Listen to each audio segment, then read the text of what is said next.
What's up, guys? What's going on? I'm back, man. This is Pauline Theology's Daily Devo. I'm Paul, and we're continuing our study in Judges, and we're in chapter 10. We just finished the saga of Abimelech. I don't know why I said Abimelech, but it's Abimelech. And we've seen how people can be corrupted through their leaders or their father figures. We've seen how people are, as leaders, corrupt a whole nation.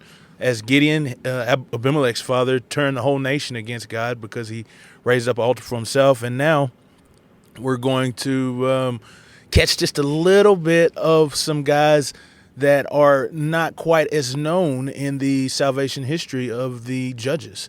So let's jump into these little guys real quick. It's Judges chapter 10, 1 through 5. So if you haven't read it yet, I'm going to go ahead and stop and let you read it. And then, we can jump back in. Just pause it right here. All right, we're back. It is Judges 10, 1 through 5. What has even been said? It's only 5 verses, man. It ain't much at all.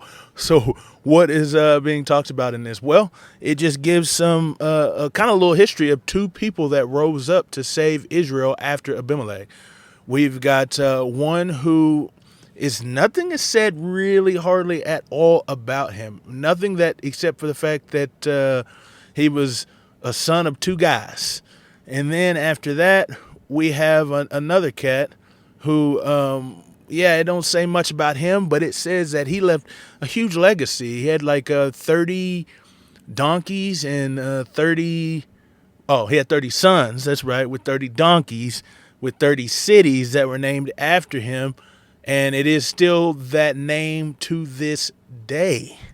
So, we got 2 little cats that show up. Not really much is said about it. So what can we actually take from this, since it's not really a huge narrative? Well, normally you might have just continued to read and just gone on, but I wanted to stop and talk a little bit about it. I think one thing that we can see, which is always we start out with who God is that God still saves Israel, So after all of this stuff, this tragedy that they're turning away from him with Abimelech and with Gideon, and he still saves his people. It doesn't talk about him. It doesn't talk about the people calling upon God or anything like that because they were oppressed. But it says that there was some saviors that were raised up, deliverers that came about. And we know, as we've been reading through the book of Judges, that everything happens by the sovereignty of God. And so God is still saving Israel. He is still saving Israel. Well, what do we see about man? I think man is pressing on to set his kingdom. Okay, the reason I say this is because we got this guy who is kind of moving in the way that Gideon is doing. So Gideon had 70 sons, and this guy has 30 sons. But not only that, he has 30 riding on 30 donkeys, which kind of is like a prestigious thing in that time, is that if you're sitting on a donkey, then you're trying to raise up a kingdom. Plus, he has 30 cities, too. And so I think man is trying to press his kingdom on, man. I think it's something that we do as people as we try and make a name for ourselves. We try and stake a claim for ourselves, which in one sense, there's nothing wrong with it as long as it aligns with the glory of God. And so this guy actually came and he saved Israel. So it could be aligning with the glory of God. But at the same time, we read in Deuteronomy where it talks about that they're not to have a king. And Gideon also said that God is king over the people. But it looks like they're trying to establish their kingdom. So that could be a problem. But what can we do with this? How can we live this out? What's the application that we can find from these?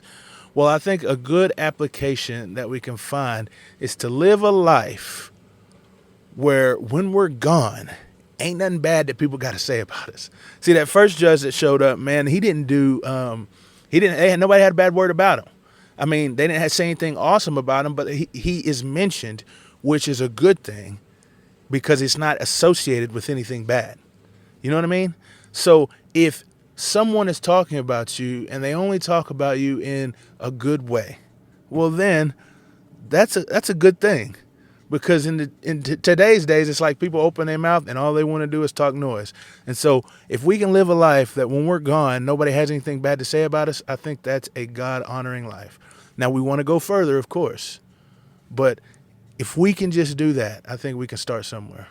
Hey, I appreciate you guys for listening, man. And I will see you guys in the next episode. So, have a good day. and continue to live through Christ.